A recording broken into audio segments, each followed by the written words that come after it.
embracing voluntary poverty and living a life dedicated to the well-being of others becomes not what an occasional old ascetic does, but it becomes everyone's normal practice. Just think about that for a second. So following the encouragement of the CCIA, the World Council of Churches and the Lutheran World Federation brought together a Buddhist-Christian consultation in Chiang Mai, Thailand in 2010. Buddhists from several countries and Christians from several traditions engaged in what we call Buddhists and Christians engaging structural greed. The participants initially struggled with the question of structural greed. Some Buddhists felt like, no, it's really only an individual thing. And some Christians, who were particularly from a more evangelical traditions, felt, no, it's really an individual thing. And so this was not sort of Christians debating Buddhists. No, there were some Christians agreeing with Buddhists and other Christians agreeing differently with Buddhists. But we sorted that out, and we actually agreed that, yes, we can talk about structural greed because we came upon one principle that was brought to us by engaged Buddhism. Thich Nhat Hanh was the name that you heard this morning. He had a proposal called interbeing. And so this became a point of departure. If we were to say, I am, therefore you are, therefore I am, the words that we talked about this morning, suggest that there is no autonomous, independent, absolute, sovereign subject. The Buddhist subject, the engaged Buddhist told us, is relational, interdependent, socially constituted, and vulnerable. Our mutual vulnerability in the sense that you are susceptible to one another is what makes us human. Since we inter-are, your loss would greatly impact my very being, that a part of me was missing as well.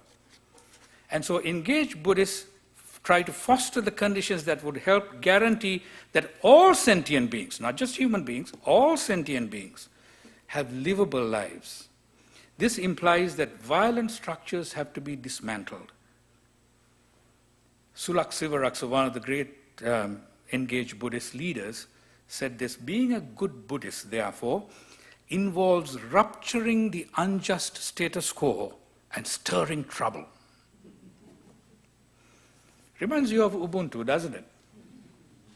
In my reflection that I wrote at Nelson Mandela's passing, I quoted Alan Buzak, who once wrote that Nelson Mandela was one who was captivated by Ubuntu. This is the key principle in economic justice, I said. I wrote in my appreciation, perhaps it is the African and Buddhist values that help us with economic justice. And that's the mission that comes from the margins to the privilege center. See how that happened? From the Buddhist and the African traditions comes the principle that actually converts us in the privilege center. So that's the second point, that there are other religions have good things to say about this stuff that we ought to take a look at.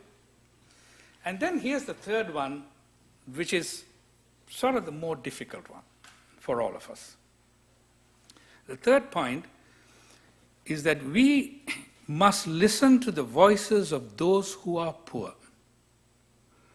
And here's a quote: since those of us in our various positions of leadership are not always well placed to hear the voice of the oppressed, of indigenous people, of women, of the disabled, of refugees and displaced people, of the poor and the most silenced among us.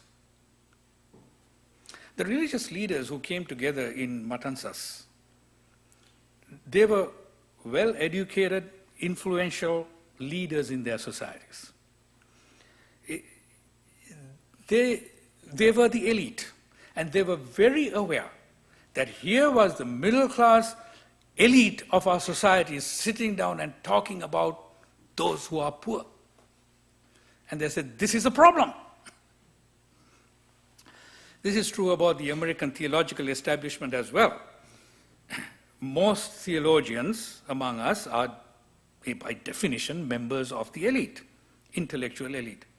Harvey Cox from Harvard, whom you all know, back in the 1980s wrote an essay on this, and he said the elitism is understandable given the minimal conditions for doing theology include the ability to read and write, familiarity with the received tradition of concepts and categories, sufficient leisure to reflect on these, and the power to get one's ideas published or otherwise heard. Understandable. The next question is important. Are theologians prepared to take the next step, he asks, beyond the self-critical awareness we now have, for example, of how the rhetorical conventions and cultural symbols of any period shape even its most original theology, to the recognition of how the pervasive ideology of the dominant culture influences the theology it produces. Are we prepared to take that next step? That's a tough one. I must tell you, that's a tough one. So I went to one of my mentors to find out if there might be any kind of answer to this. And this is a Jesuit theologian, Aloysius Pieris. I don't know if you know that name. Aloysius Pieris is a Sri Lankan. He taught me, I sat at his feet and learned for a long time. He wrote a book called Asian Theology of Liberation back in 1988. And he insists that an authentic Sri Lankan theology must undergo a double baptism in the Jordan of its religious diversity and the cross of its grinding poverty. These two axes of theological diversity and poverty are basic facts of the Sri Lankan context. We have to ask, what are the basic facts of our context? Dialogue, he says, and one might add theology, is more than an academic exercise done in religious seminars organized and financed by Western agencies, by people who don't have their feet on the ground.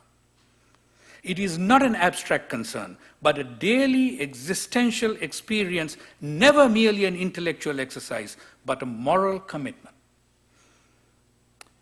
Pieris's analysis suggests that if we want to engage in theology, we need to incarnate ourselves in the context. It requires a double baptism of immersion in the world of religious diversity and in the context of grinding poverty. The question actually is even more complex than that. See, there is plenty of dialogue that is going on in poor communities. Poor Christians, Buddhists, Muslims, Hindus, Jews, and all of other religions often live in same communities and share each other's concerns and needs and reflect with each other about the fortunes and misfortunes and the ultimate meanings of day-to-day events. The difficulty for us middle-class theologians is that we have no access to that conversation. We don't know what's going on. Many difficulties, including those of communication and building trust, become serious obstacles when we try to come from outside to listen into their dialogue. So is there any hope for theology then? According to Pieris, there is no alternative but to engage in voluntary poverty. Voluntary poverty, he says, for religious people is a positive value. We must struggle against forced poverty, but voluntary poverty is a spiritual calling we must embrace. Some of the greatest saints and revered gurus of all religious traditions were people who renounced worldly comforts and pleasures. Some entered monastic life, others, like Gandhi, became involved in social justice. Now I know you all are getting really worried. Because you thought theology can be done in the comfort of the seminary and its library. And that as long as you were slightly critical of prosperity theology, you were okay. Yes, this is a problem. For most of us whose perceptions are colored by the dominant economic ethos, and where the desire to reach higher in the economic ladder is a positive value, voluntary poverty does not make sense. Pieris asserts that it is simply not possible with a middle-class mindset to really understand and appreciate those who are poor. Those who do theology must therefore undergo a conversion and undertake the baptism of voluntary poverty themselves. I want to say this is what SCUPE tries to do. We put our students out into the streets of the city, to its local communities, to areas of concentrated poverty, where we expect the students to learn, listen to the questions, struggles, and the stories of pain and laughter. We bring those questions together and subject them to deeper analysis and then ask, what does Scripture and tradition have to say about these things? Theology does not start for us by digesting Augustine and Luther and Wesley and Barth. It starts with the stories that occur in the real context of the city. It is in the margins that our students discover that dialogue bursts into argument, controversy, and creativity. There, it never remains merely a dialogue. It moves quickly to action. At the margins, people are conscientized. They are strategized, they organize, they move to light a fire under their religious and political leaders. And when religious leaders do not have the courage to do the right thing, it is the organized religious people at the grassroots who are able to hold their religious leaders as well as their political leaders accountable. So rather than compromise on ethical principles, they are able to courageously advance the cause of justice such that it leads to peace. So the question comes back to us. How shall we together build a just economy? How shall we get over the structural greed that we ourselves are caught in? The hermeneutical key takes me back to the statement on mission. Mission is not to those who are poor and marginalized. It is from those who are poor and marginalized to those at the privileged center. It means that all of us at the privileged center, the theologians, the religious leaders, pastors and teachers, the middle class elites are the very ones that need to be missionized. It says to us powerfully that those who are hungry today have something important to teach us about economic justice, about life and its meaning, about the importance of sharing and community. Those who are working 2 or 3 jobs at a minimum wage and have kids to take care of at home have something important to teach us about resilience and about economic justice, about faith. Those who are still struggling in places where climate change has wrought havoc have something important to teach us about life's fragility and resilience. You know, those who are Buddhists and Hindus and Muslims and Jews have also something to teach us, not only about greed. I want to tell you, they have something to teach us about God and Jesus and the Holy Spirit. When we get that, when we are able to get that, we will discover that our questions are different. And when our questions are different, our answers will be different. And more than anything else, our attitude towards life and lifestyle will be different. And our churches and our world will be different. Friends, what happened in 2008 was a result of unbridled structural greed. It was a violence that was perpetrated against massive numbers of people in our world. But the religious community's voice was muted. We were conflicted because we too participate in that structural greed. But I hope I have at least rekindled some hope in you that churches have a theological basis for such engagement, and indeed must be organized to act powerfully to change that. But in order to do so, we must allow those in the margins to teach us and missionize us and indeed convert us. Thank you very much.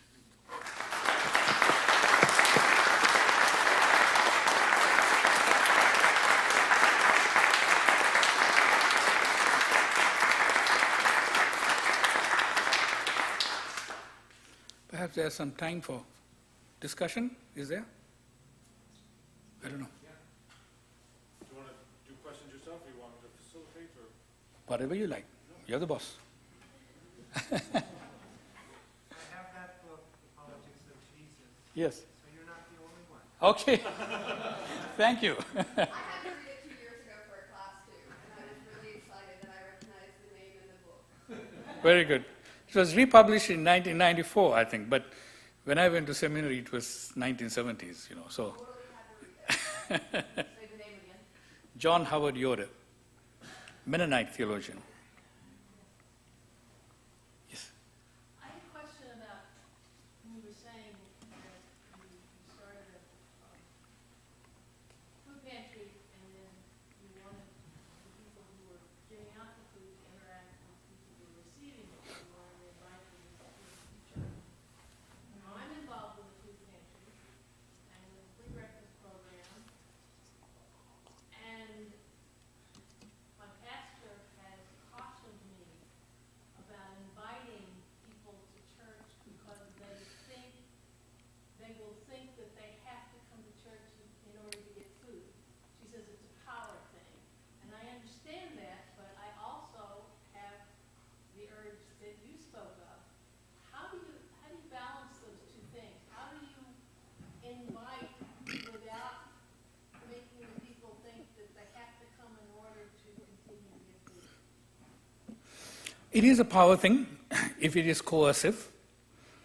The question is, how is the invitation made? Is it made in the spirit of relationship and friendship that you have already built, or is it coercive? So the first question is, how do you build a relationship? Not in order to get somebody to come to church, but in order that you will actually learn something, not just about yourself, but about God, that your faith will be strengthened in the relationship.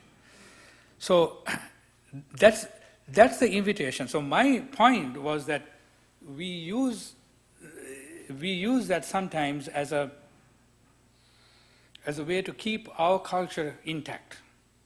So, and that is the caution that I want to make. So not to be coercive, but to be invitational, based on strong relationship that you build. So that's the first step to invitation. Yeah. You didn't mention the C word. Which? Capitalism. You mentioned it, Dan. And just often it seems that in order to raise the issue of Jesus' economy, the Jubilee economy, the ways to critique, there is some space in our tradition to critique capitalism, which is based on greed, but it's difficult to have that conversation in our culture where it is so internalized, and we see this coming up over and over again. So how in this conversation can we mention the C word and actually have some conversation about the structures of violence that we're a part of and we can't name it? Let me throw a different C word, and that is class. There's an interesting book that came out not too long ago, I think about in the fall of last year, called Religion, Theology, and Class. It was edited by Jörg Rieger and has some very fine essays in it. And one of the points that Jörg Rieger teaches theology at Southern Methodist University in Dallas. One of the important points that he makes is that we've talked about various ways that we get separated. We talked about gender issues, we talked about race, we talk about, varieties of things that separate us. We've not talked about class. And the reason why we haven't talked about class is that we are afraid of the language, because immediately it becomes class warfare. It becomes class struggle. Now what are you talking? You're talking about not just socialism, but you're talking about Marxism. How dare you talk about that in the church? So his point is, it is time that we talked about class. And as you begin to talk about class, the question about capitalism becomes a very important question. And one other book that I found very useful, which has a very strong critique, is by Ulrich Ducrow. Ulrich Ducrow is a German theologian who's been involved in this kind of work for a long time, called Transcending Greedy Money. Transcending Greedy Money. Very good analysis of the capitalist structure and how we must think about the economic structures differently. John? Shanta, you described the process and the challenge in the congregation you served. They went into the Robert Taylor homes and families there came to their homes. Do you have any stories of conversion, any conversion stories you can describe?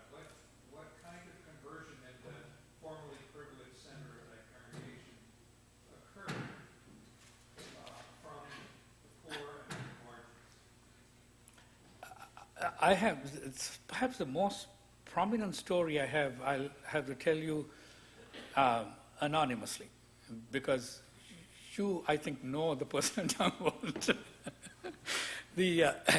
One of the more wealthy members of the congregation was very moved by the very fact of going to people's homes and seeing the difficulties that people lived in. And so she undertook, not in a sort of, she couldn't handle the justice questions of this, but she could handle the helping questions of this. So she actually began to be the most prominent helper of a lot of people who lived in those neighborhoods. So she would go out there and, people have a variety of needs. It's not just a matter of being poor and not having food in the fridge, but it is also, looking for their social security check or their disabilities check or going from one government office to another government office or to there are multiple things. And when people get sick, it becomes another huge headache. And you have children and you have grandchildren and you have to care for them while you're doing 3 jobs. And, it's a huge mess for people who are poor. And so to have somebody who is your supporter, your accompanier, your sort of guardian angel, to walk with you to places like this and use her influence to try and get something done, maybe just by the color of her skin, maybe because she knows somebody somewhere, becomes a huge thing for a lot of people. Her husband got very worried that she was going out to these neighborhoods in the night sometimes. And so he decided that he ought to buy her an SUV so that she can make a quick getaway if she gets it. But the point is that he was a person who felt very convicted that she must use her privileged position in order to engage with the real issues that people are struggling with. This is one very easy, prominent story that comes. But I think the more important conversion story is really what happened to the church. I described to you, Benjamin, you know the church. I described to you a church that was white, privileged, university-oriented, middle-class congregation. Today, it is an entirely different congregation. It is, 50% of the congregation is African American. There are a few Latino families. There are a few Asian families, and kids, young people, all over the place. This is just a phenomenal thing to see. And that is mostly because of a very dynamic woman who does her work in this neighborhoods with young girls particularly. She's an urban poet who gathers these girls together and does poetry with them. And so a lot of those kids come. And that becomes a vibrant activity for the church. So that's probably the more important story, but certainly at least one person had a very significant conversion out of that. Yes, Dan? Could you talk a little bit about, you've talked about extravagant welcome, another word that sometimes is, I hear in other parts of the world that's used in that context, which sometimes is frightening for us in the church here, uses solidarity, is a word that often is used for extravagant welcome in the rest of the world, but we have a hard time with here. How would you use solidarity in this conversation of extravagant welcome? Solidarity is hard. Most of my experience there has to do with the interreligious world. Yesterday, I posted a Facebook post about a girls' soccer team who wore the hijab, because one of the young women in the team needed to wear the Muslim dress to play soccer, and the referee said, no, she can't. And so the next day, the whole team came with hijabs, and they let them play the game. There are many stories like this about interfaith solidarity that are very worth mentioning. The churches, Hyde Park churches, when LGBT congregation, MCC congregation was getting vandalized, that was situated right at CTS, in the old building. And the Hyde Park churches came together to stand in solidarity with their church. Particularly when situations like that happen, it becomes important to do that. One other simple thing, one other small story. When the U.S. went to war with Iraq, one of the repercussions of that is that churches in Pakistan got burned. And if you don't know that, one of the bishops in Pakistan used to come to our meetings and say, you all sneeze in the West, we get a cold. That's because of the connection that they felt like.